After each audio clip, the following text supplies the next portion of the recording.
નમસ્તે વિદ્યાર્થી મિત્રો, ડિજિટલ વિદ્યાલય યુટ્યુબ ચેનલમાં તમારું સ્વાગત છે। વિદ્યાર્થી મિત્રો, આજના વિડીયોમાં આપણે વાત કરવાની છે કે હાલમાં તમારી જે ધોરણ 9ની વાર્ષિક પરીક્ષા ચાલી રહી છે, તો વાર્ષિક પરીક્ષામાં ઉપયોગી થાય એવા મોસ્ટ એમપી પેપર છે આપણે આજના વિડીયોમાં જોવાના છે। એમાં આજના વિડીયોમાં વાત કરવાની છે ધોરણ 9 વિષય તમારો ગુજરાતી જે છે, તો ગુજરાતીનું મોસ્ટ આઈએમપી પેપર જે છે એ આપણે જોવાના છે, જેથી કરીને એક્ઝામમાં તમારે ઘણો બધો ફાયદો રહે। બરાબર, ચાલો એક્ઝામ પેપર જોઈએ। પહેલાં તમે ચેનલમાં નવા હોવ અને ચેનલને સબસ્ક્રાઇબ ન કરી હોય તો અત્યારે જ આપણી ચેનલ છે એને સબસ્ક્રાઇબ કરી નાખો અને બાજુમાં જે બેલ આઇકન છે એ દબાવી દો, જેથી કરીને જેવો પણ મોસ્ટ આઈએમપી વિડીયો આવે તરત તમારા સુધી પહોંચી જાય।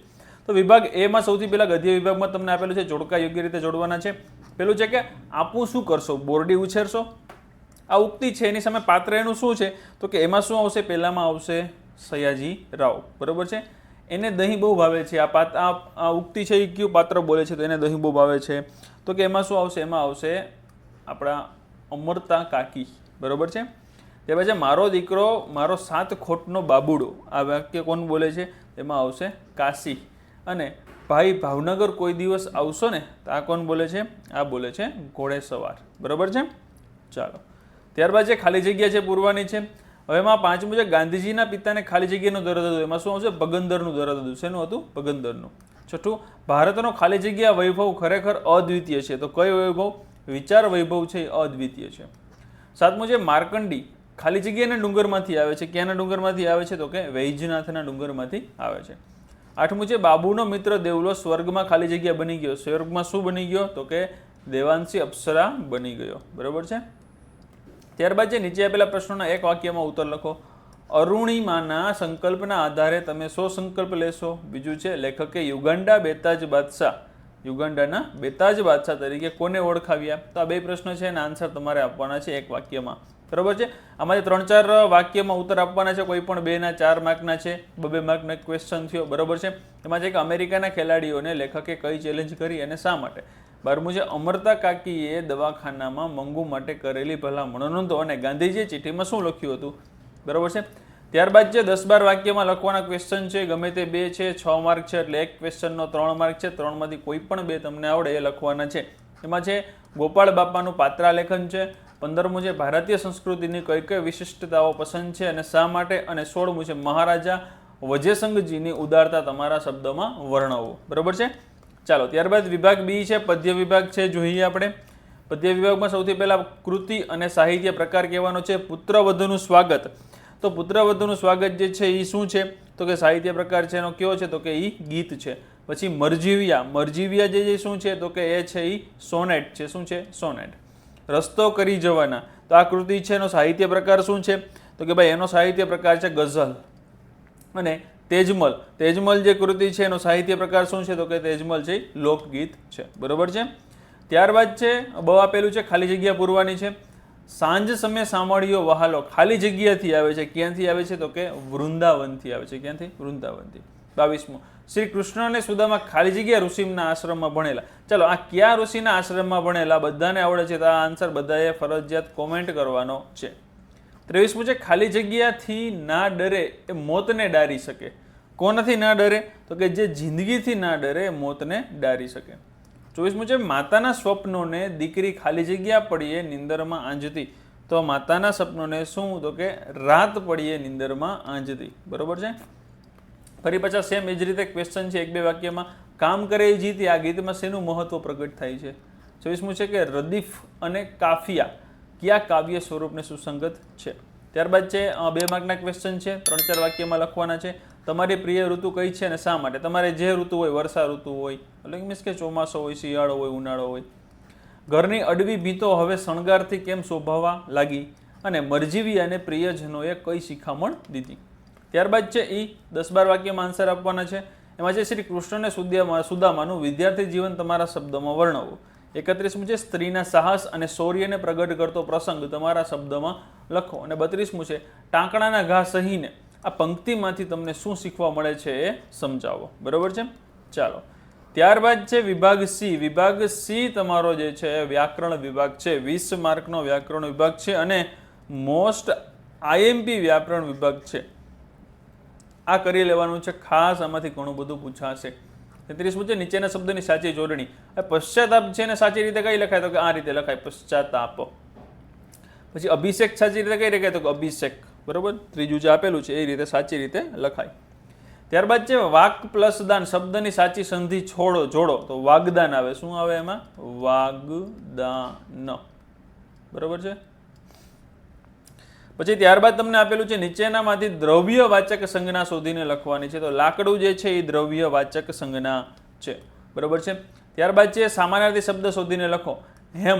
હેમનો સામાનાર્થી શબ્દ શું થાય? તો કે સુવર્ણ. શું થાય? સુવર્ણ. અને પ્રાચીનનો સામાનાર્થી શું થાય? પ્રાચીન એટલે બહુ જૂનું, તો એમાં શું આવશે? જૂનું. બરોબર છે.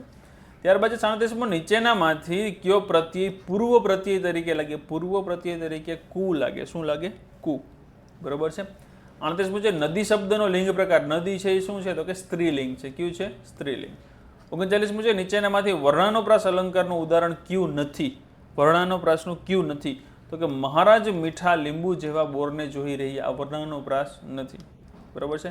ત્યારબાદ છે રોકકળ શબ્દનો સમાસ. તો આ કયો સમાસ છે? રોક કળ અને કળ. રોકકળ દ્વંદ્વ સમાસ છે. કયો છે? દ્વંદ્વ સમાસ. બરોબર છે. ત્યારબાદ તમને 41 આપ્યું છે માંગ્યા મુજબ જવાબ આપવાના છે. એમાં શું છે? નીચેના વાક્યમાંથી વિશેષણ શોધી તેનો પ્રકાર જણાવો. મેં ધ્રુજતે હાથે ચિઠ્ઠી પિતાજીના હાથમાં મૂકી. તો આમાં વિશેષણનો પ્રકાર કયો છે? તો કે સંબંધવાચક. બરોબર છે. નીચેના વાક્યમાંથી સર્વનામ શોધીને તેનો પ્રકાર જણાવો. પેલું મંદિર જોયું. સર્વનામ શોધી અને પ્રકાર જણાવવાનો છે. તો આમાં કયો આવશે? દર્શક સર્વનામ. કયો આવશે? દર્શક. નીચેના તળપદા શબ્દનો વિશેષ ઢાંઢો. ઢાંઢો આપણે કોને કહીએ? આપણે બધાને ખ્યાલ છે કે બળદ હોય એને શું કહીએ? ઢાંઢો કહીએ. બરોબર છે. ત્યારબાદ છે નીચેના શબ્દનો વિરુદ્ધાર્થી શબ્દ લખવાનો છે. પ્રત્યક્ષ. તો પ્રત્યક્ષનો વિરોધ શું થાય? પરોક્ષ. પ્રત્યક્ષ અને પરોક્ષ ગ્રામરમાં પણ આવે, આમાં જ આવે. બરોબર છે. નીચેના વાક્યની કાળ અવસ્થા જણાવો. મારડમાં હું મગફળીના સોદા માટે ગયો હતો. મારડમાં મગફળીના સોદા માટે ગયો હતો. ગયો હતો એટલે શું થઈ ગયું? તો કે ભૂતકાળ થઈ ગયો. કયો થયો? ભૂતકાળ. બરોબર છે. ત્યારબાદ જે 46 રેખાંકિત વાક્યાંશ માટે કયો રૂઢિપ્રયોગ યોગ્ય રહેશે તે શોધીને લખો. માણસે દુઃખી લોકોને સહાય કરવા આગળ આવવું જોઈએ. તો કે આગળ આવવું છે. અહીંયા શું હશે? આગળ આવવું ને નીચે હોવો જોઈએ. તો વહારે આવવું, થાવું. બરોબર છે. ત્યારબાદ છે 47 નીચેના શબ્દ સમૂહ માટે એક શબ્દ લખો. રસ્તામાં મુસાફરોને પાણી પીવાની જગ્યા. પાણી પીવાની જગ્યાને શું કહેવાય? તો કે પરબ કહેવાય. શું કહેવાય? પરબ. 48 નીચેના વાક્યને કર્મણી વાક્યમાં ફેરવો. જનક ખડખડાટ હસે છે. કર્મણીમાં ફેરવવું હોય તો જનકથી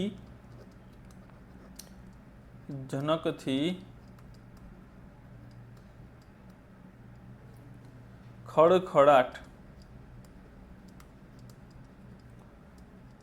હસાય છે. જનકથી ખડખડાટ હસાય છે. બરોબર છે. 49 નીચેના વાક્યનું વિધિવા વાક્યમાં રૂપાંતર કરો. વિધિવા વાક્યમાં રૂપાંતર કરવાનું છે.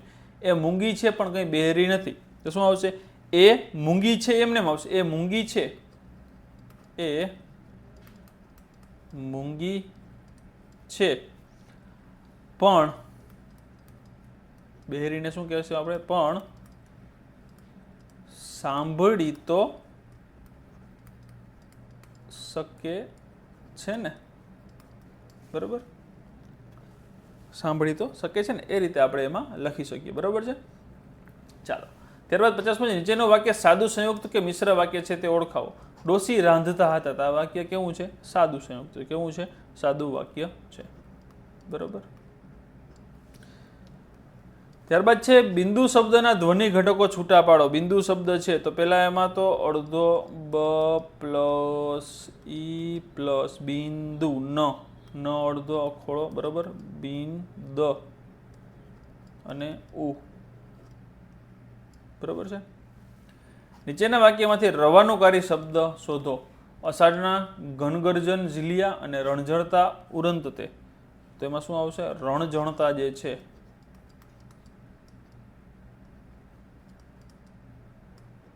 આ છે એ શું છે? તો કે એ રવાનુકારી શબ્દ છે. ત્યારબાદ છે વિભાગ ડી તમારો અર્થગ્રહણ લેખન છે. લેખન વિભાગ તમારો છે.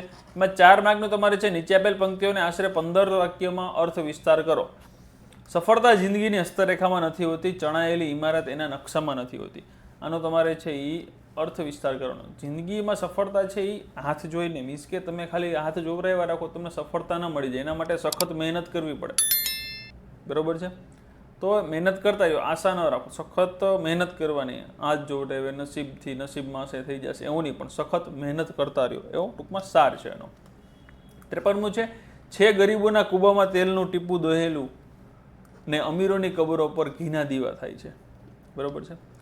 અને 54મું છે તમારી શાળામાં નિવૃત્ત થતા શિક્ષકના વિદાય સમારોહનો અહેવાલ આશરે 100 શબ્દમાં લખો, અથવા તો તમારો મિત્ર SSC બોર્ડની પરીક્ષામાં શાળા કક્ષાએ પ્રથમ આવવા બદલ અભિનંદન પાઠવતો પત્ર. જે અહેવાલ લખવો હોય તો અહેવાલ અને પત્ર લેખન લખો તો પત્ર લેખન, જે લખવું હોય લખી નાખવાનું. પછી આ ગદ્યખંડ વાંચી અને પ્રશ્નના જવાબ આપવાના છે. વૃક્ષ અન્યના સુખને માટે છાંયડો આપે છે, પોતે તાપમાં તપીને અસહ્ય ગરમી વેઠીને બીજાને પોતાના ફળો આપે છે. બરોબર છે? એને પ્રશ્ન જવાબ આપણે પરોપકારી મનુષ્ય સી વિશેષતા ધરાવે, આના આધારે લખવાનું. બરોબર છે? એ ન લખવું તેના આશરે એના અથવામાં તમને છે કાવ્ય આપેલું છે, આ કાવ્ય વાંચીને તમારે એના છે એ આન્સર છે એ આપવાના છે. બરોબર છે? ત્યારબાદ છે લાસ્ટ તમારે કોઈ પણ એક વિષય ઉપર 250 શબ્દોમાં નિબંધ લખવાનો છે. 8 માર્કનો નિબંધ છે. ઋતુરાજ વસંત અથવા તો તહેવારોનું મહત્વ અને જાગ્યા ત્યાંથી સવાર. 3માંથી જે કોઈ પણ આવડતો હોય એક તમારે લખવાનો છે. બરાબર છે? 3માંથી જે પણ તમને આવડતો હોય એ લખવાનો. બરાબર છે? તો આ તમારું ગુજરાતીનું મોસ્ટ IMP પેપર હતું. આ ખાસ પેપર કરી લેજો, એક્ઝામમાં ઘણું બધું ઉપયોગી થવાનું છે. બરાબર છે? અને પેપર છે તમારા મિત્રોને શેર પણ કરી દેજો, જેથી એને પણ મોસ્ટ ઓફ છે એનું સોલ્યુશન છે મળી જાય. અને તમે ચેનલમાં હજી નવા છો ને ચેનલને સબસ્ક્રાઇબ નથી કરેલી તો અત્યારે જ આપણી ચેનલ છે એને સબસ્ક્રાઇબ કરી નાખો ને બાજુમાં જે બેલ આઇકન છે એ દબાવી દો, જેથી કરીને જો પણ તમારા ધોરણનો તમારા એક્ઝામને રિલેટેડ કોઈ વિડીયો આવે ત્યારે તમારા સુધી પહોંચી જાય. તો ચાલો મિત્રો મળીએ આપણે નવા વિડીયોમાં. ત્યાં સુધી આવજો મિત્રો. જય હિન્દ, જય ભારત.